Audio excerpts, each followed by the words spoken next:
தமிழ் காதலன் தொலைக்காட்சி நேயர்களுக்கு மூர்த்தி தேவராசுவின் அன்பான வணக்கங்கள். நான் திரும்ப திரும்ப ஒரு விஷயத்த சொல்லிட்டே இருக்கிறேன். என்னன்னு கேட்டிங்கன்னா, இந்த தமிழ் இலக்கணமும் கணிதமும் ஒன்று தான். இரண்டையுமே மனப்பாடம் பண்ணிங்கன்னா மறந்துடுவீங்க. புரிந்து கொண்டு படித்தால் வாழ்க்கை முழுவதும் மறக்க மாட்டீங்க. அதனால் புரிந்து கொண்டு படிப்போம். அப்படிப்பட்ட இந்த தமிழ் இலக்கணத்தில் இன்றைக்கு நாம் பார்க்கவிருப்பது பார்த்தீங்கன்னா, ஔகார குறுக்கம் என்றால் என்ன? ரொம்ப எளிமையானது.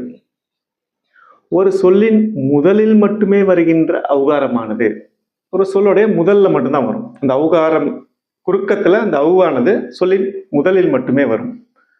ஒரு சொல்லின் முதலில் மட்டுமே வருகின்ற ஔகாரம் தனக்குரிய 2 மாத்திரையிலிருந்து குறைந்து ஒலித்தால் அது ஔகார குறுக்கம். ஒரு சொல்லுடைய முதலில் மட்டுமே வருகின்ற ஔகாரமானது தனக்குரிய 2 மாத்திரையிலிருந்து குறைந்து ஒலித்தால் அது ஔகார குறுக்கம். அவ்வளவுதான். எடுத்துக்காட்டு, ஔவையார், வௌவால். ஔவையார் சொல்லுங்க பாருங்க, ஔவையார். இந்த ஔ என்பது அப்படியே கொஞ்சம் மறைந்து ஆ இவ் அப்படின்னு வருது பாருங்க. ஔவையார். வௌவால். நிறைய பேர் இன்னைக்குமே வௌவால் எழுத சொன்னா வா இவ் வா இல் அப்படின்னு எழுதுவாங்க. கிடையாது. வௌ வால், வௌவால். அது தனக்குரிய 2 மாத்திரையிலிருந்து குறைந்து ஒலிப்பதினால் ஔகார குறுக்கம்.